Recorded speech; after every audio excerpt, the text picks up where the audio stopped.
Dia mau sweeping, nah habaib, suruh sweeping anak. Pondok Pesantren Tajul Alawiyyin, Desa Pabuaran, Kecamatan Kemang, Bogor. Sudah datang, boleh mau sweeping. Kalau nggak dia pulang tinggal kepala bukan anak Bahar bin Smith. Kalau dia pulang bukan kepala bukan anak Indonesia Timur, bukan anak orang Sulawesi. Ini cucu Nabi kayak Allah aja, kayak Tuhan aja. Jangan-jangan kepala lo nanti yang putus Bahar. Kalau memang serius, ya, pertama lo tuh jangan berlindung di santri pribumi Nusantara. Kosongkan dulu pesantren lo tuh dari santri pribumi Nusantara. Jangan minta-minta bantuan ke masyarakat penduduk pribumi Nusantara. Ya, itu karena Gus Fuad nggak bakalan mau tuh datang situ. Ada orang Nusantara, ada pribumi Nusantara, ada santri. Karena takutnya nanti dikorbankan sama lo. Kalau mau meminta bantuan tuh lu Bahar, kalau menurut saya nih, kalau memang lu jago hebat jantan, ya tidak berlindung di bumi Nusantara, tidak korbankan bumi Nusantara, orang-orang pribumi Nusantara, seperti halnya kejadian si Rizik tuh, yang orang pribumi Nusantara yang wafat itu untuk melindungi si Rizik. Kalau mau, ya minta bantuannya ke Oknum Habib aja di situ, kumpulin Oknum Habib yang banyak, khusus Habib aja di situ. 100% saya yakin 100% Gus Fuad akan datang. 100% Gus Fuad akan datang. Tapi kalau masih ada santri pribumi Nusantara di situ, apalagi lu minta bantuan masyarakat, nggak bakal mau Gus Fuad datang. Karena dia tahu politik licik antek Belanda. Dari dulu ngadu-ngaduin orang pribumi terus. Sampai polemik nasab aja, dari golongan Habib gak mau nongol. Debat dengan Kiai Haji Imaduddin.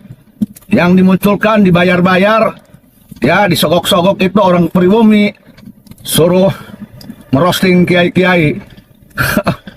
Halah, cemen sekali. Tunjukkan jantanmu, Oknum Habib. Ya, kalau mau tanding, jangan bawa-bawa orang pribumi Nusantara, santri jangan dibawa. Kalau mau bahasa ente bukan kayak gitu. Nggak usah sweeping Habib yang lain akan saya kumpulkan. Harusnya kayak gitu. Nanti kita perang di Pondok Pesantren Tajul Alawiyyin. Nah itu yang aneh tunggu jawabannya itu. Nah kata-kata itu yang saya tunggu, Har. Bukan ngomongnya kalau mau sweeping silakan sweeping di Pondok Pesantren Tajul Alawiyyin. Nggak usah sweeping di tempat Habib yang lain. Kalau pulang kepalanya nggak putus bukan Bahar Smith namanya. Berarti Anda berlindung di bawah Muhyiddin itu. Berlindung di ketiak Muhyiddin ente ini. Kalau orang pengecut aja. Nggak usah sosokan jadi singa. Justru saya pengen ketawa kalau ada orang pengecut sosokan jadi singa. Gitu loh. Nantang-nantang ujung-ujungnya minta bantuan sama Muhyiddin. Pengecut yang kayak gitu. Ya kalau orang waras tentu saja pasti berpikir. Kalau orang waras terus orang cerdas itu pasti berpikir ini si Bahar mengadu domba itu, ya. Ini si Bahar mengadu domba. Nanti seluruh pasukan Patriot Garuda Nusantara dan yang lainnya sweeping di pesantren Tajul Alawiyyin. Ujung-ujungnya apa? Dibentrokkan lagi sama Muhyiddinnya si curut satu itu. Berarti si Bahar ini mengadu domba itu. Antara pribumi harus pribumi lagi. Makanya saya aneh itu, pola pikir para Habib ini gimana gitu. Sosokan dikit-dikit teriak jihad, dikit-dikit teriak perang. Tapi masih berlindung di bawah ketiak Muhyiddin. Apa yang mau diperangkan? Saya kasihan Har sama ente itu, ya. Aneh kasihan sama ente. Ente itu nasabnya udah diragukan. Sosokan nantang-nantang. Minta perlindungan sama Muhyiddin. Apa yang kayak gitu? Katanya cucu Nabi, cucu Rasulullah, bersambung kepada Sayyidina Al-Husain.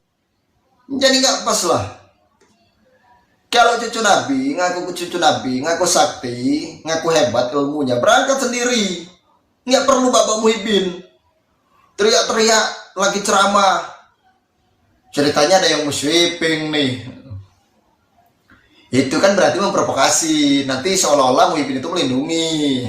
Ya ini akal-akalnya. para keturunan Yahudi Askenazi itu ya kayak gini. Ya. Jadi para keturunan Yahudi yang mengaku keturunan Rasulullah itu hobinya yang adu domba. Ya kayak gitu. Contohnya mau mecah belah umat. Nah ini pemerintah harus tegas, ini orang kayak gini kok dibiarkan hidup di NKRI. Orang-orang yang kayak gini ya, nih saya kasih tahu, orang-orang kayak Rizik Syihab, Bahar Smith itu nggak pantas tinggal di NKRI itu. Bikin rusuh mereka ini. Orang NKRI itu Bhinneka Tunggal Ika, ya wajar.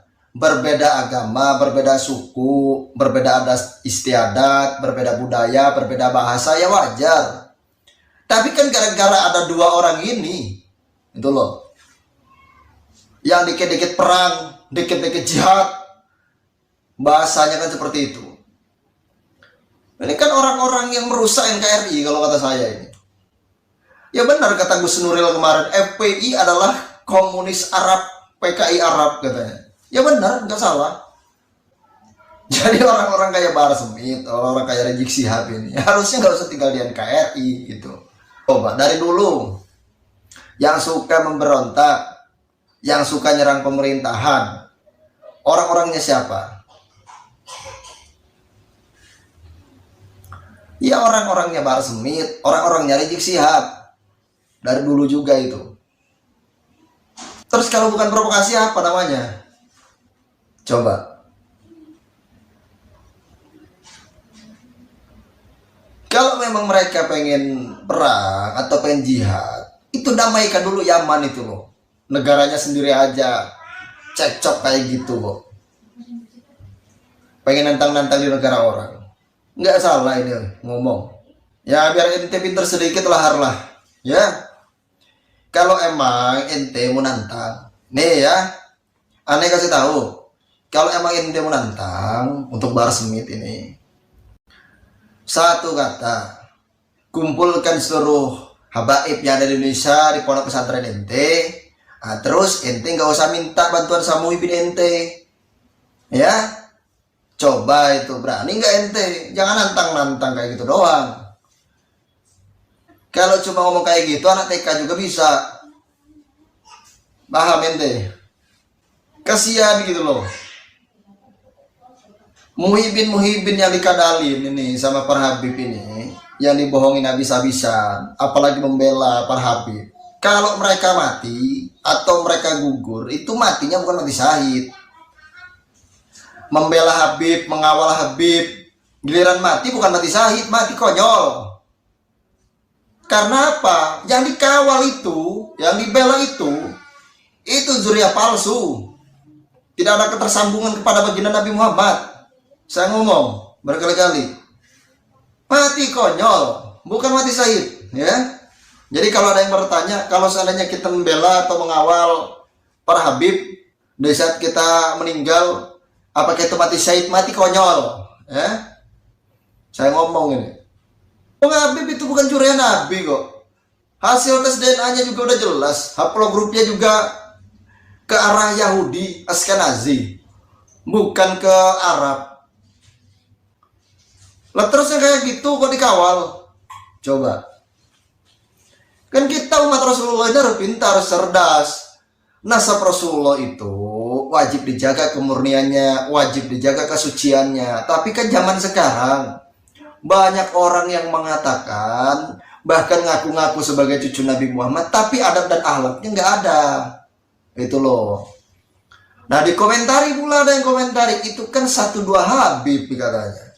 Bukan 1-2 habibnya. Kalau ada habib salah, yang lain harusnya negor. Kalau yang lain nggak negor, berarti sama aja kalau kayak gitu. Jadi seolah-olah itu sudah disetting, gitu loh. Khusus yang suka memprovokasi ini, khusus yang suka meminta-minta uang jamaah ini. Ayo coba gini aja deh dari ujung. 500.000 Abang Saleh. Habib Bakar berapa? 1 juta. Habib Bakar 1 juta. Habib Hanif berapa? 1 juta Habib Hanif. Khusus yang membaluikan Wali Songo ini. Sampean cari kitab nasabah yang mengisbat Wali Songo semuanya dari Ba'alawi. Ingat ya, semua kitab nasabah yang mengverifikasi Wali Songo itu dil sebagai keturunan Rasulullah, nasabahnya semuanya dari Ba'alawi. Itu. Jadi semua itu sudah disetting. Saya itu sudah mengamati. Dulu saya pernah vakum. Jadi dulu saya emang pernah kontra sama tesis Kiai Imaduddin itu. Saya vakum, saya mengikuti ini jalannya arus ini kemana. Saya mengikuti dulu. Sambil saya mencari data-data, mencari bukti-bukti yang valid tentang perkembangan polemik nasab itu. Ditelusuri dulu, diteliti dulu, dikaji dulu. Ternyata ya memang tesis Kiai Imaduddin itu ya emang benar.